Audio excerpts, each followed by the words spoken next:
Mahaba na ba ang pila dyan?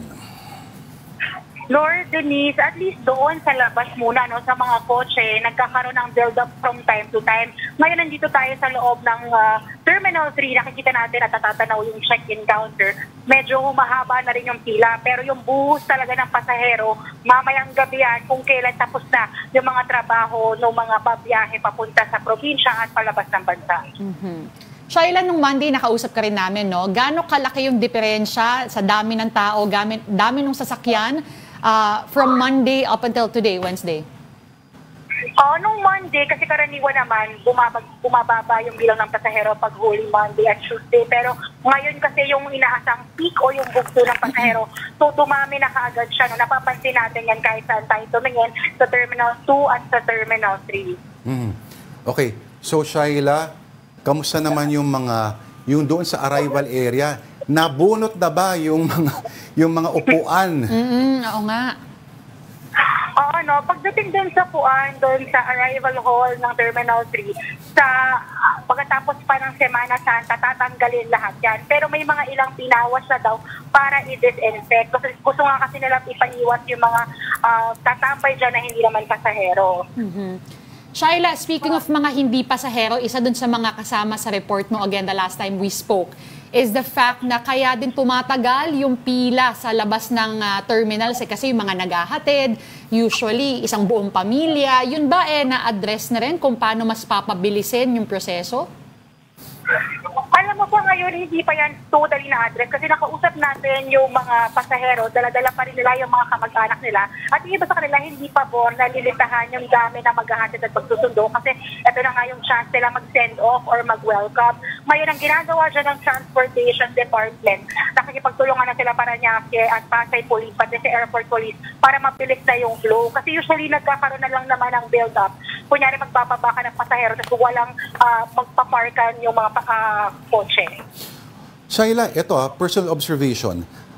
Minsan kasi nagkakabuhol-buhol doon sa pag-akyat mo sa departure, yung first two entrances. Normally kasi, di ba sinasabi na, ito sa airline na to, ito sa airline na to, international, domestic. Pero pagdating mo na sa dulo, maluwag. Kumbaga nag-uunahan sila, nagsisiksikan doon sa first 2 or 3 na mga entrances. Tama ka dyan. Kaya doon nga nagbe-build up. Pagdating doon sa mga dulo, medyo maluwag. Siguro hindi nila napapansin na may mga space pa doon na pwede nilang pagbabaan ng pasahero. Minsan may iba rin kasi ng mga pasahero na tinatapatan nila kung saan mas malapit yung airlines nila. Depende doon sa check-in counters nila. Oo. Pagpasok mo naman, ganun din. Free for all. Exactly. Oo. Shaila, ano naman nung nababalitaan namin na talamak daw yung mga nagdidikit ng bubble gum naman sa mga upuan? Yun nga yung isa sa reklamo ng Manila International Airport Authority. At least doon sa arrival hall sa Terminal 3, marami daw kasi tumatama yung hindi pasahero na possible na mga nangungontrata o nangunguloro. Ang napapansin na tuwing maglilinis sila ng mga upuan, pag itataob nila or babalik na rin nila, may mga bubble gum. Mas mahirap yung linisin para sa mga housekeeping ng pamunuan. Shaila, sorry ha. Paano naman kunyari pag medyo may edad na yung dumating at talagang legit na pasahero, kailangan umupo. Saan sila maaring umupo? Alam ka naman doon sa may Burger King. Tama ka dyan, Lord. Ang nililinaw ng Manila International Airport Authority, pagdating doon sa arrival, yung paglabas mo, pagkakuha mo ng bagahe mo, doon tatanggalin yung mga upuan. Paglabas mo, yung medyo wala ng aircon, doon may upuan pa rin. Tapos, ang focus talaga nila doon sa departure area, yung mga nag-iitay, kaya doon sila magdadagdag ng mga upuan.